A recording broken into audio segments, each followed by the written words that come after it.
তিনিচুকীয়া ৰাজহ চক্ৰ বিষয়া হিমাদ্ৰী বৰাক সম্বৰ্ধনা জনাই পৰিৱেশ সুৰক্ষা সমিতিয়ে। চক্ৰ বিষয়া হিমাদ্ৰী বৰাক পৰিৱেশ সুৰক্ষা সমিতিৰ কেন্দ্ৰীয় কাৰ্যকৰী সভাপতি দিগন্ত ভট্টই এখন ফুলাম গামোচাৰে সম্বৰ্ধনা জনায়। ইয়াৰ পিছত পৰিৱেশ সুৰক্ষা সমিতিৰ কেন্দ্ৰীয় সভাপতি ঋতুৰাজ বৰুৱাই এখন সম্বৰ্ধনা পত্ৰ প্ৰদান কৰে।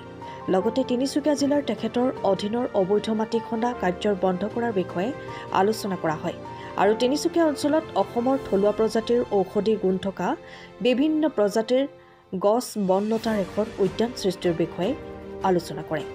বিষয়সমূহ তিনিচুকীয়া চক্ৰ বিষয়া হিমাদ্ৰী বৰাই গুৰুত্ব সহকাৰে লৈ বিহিত ব্যৱস্থা গ্ৰহণ কৰাৰ কথা অৱগত কৰে। আজিৰ এই সম্বৰ্ধনা অনুষ্ঠানত পৰিৱেশ সুৰক্ষা সমিতিৰ কেন্দ্ৰীয় সাংস্কৃতিক সম্পাদক জিন্তু শইকীয়া, তিনিচুকীয়া জিলা সভাপতি জীৱন দত্ত, জিলা উপসভাপতি কিশোৰ শ্বাহ, জিলা সম্পাদক ফটিক মৰাণ উপস্থিত থাকে।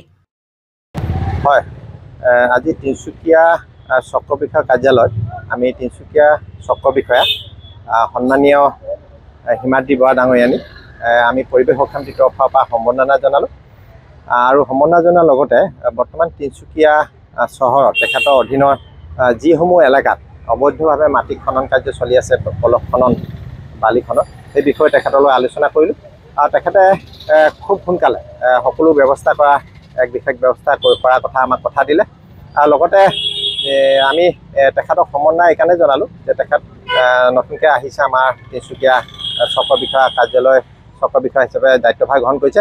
গতিকে তেখেতক আমি উজ্জ্বল ভৱিষ্যত কামনা কৰাৰ লগতে সফলতা কামনা কৰিলোঁ।